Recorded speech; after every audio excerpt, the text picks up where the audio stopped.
লাল বালতি না কালো বালতি? লাল। এবার দেখবো লাল বালতিতে বলেছে কি রয়েছে।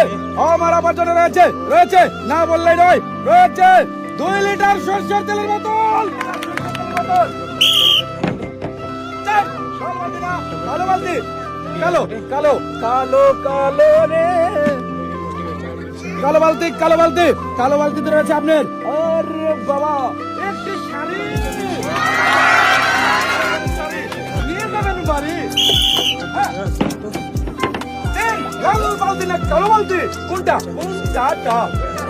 কালো, কালো বলছে, কালো বালতির কথা বলছে। আর কালো বালতির নিচে রয়েছে টোকেন, ওই টোকেনে কালো আছে না বললে নাই। আমার এই আছে 8 লিটার সোয়াবিন।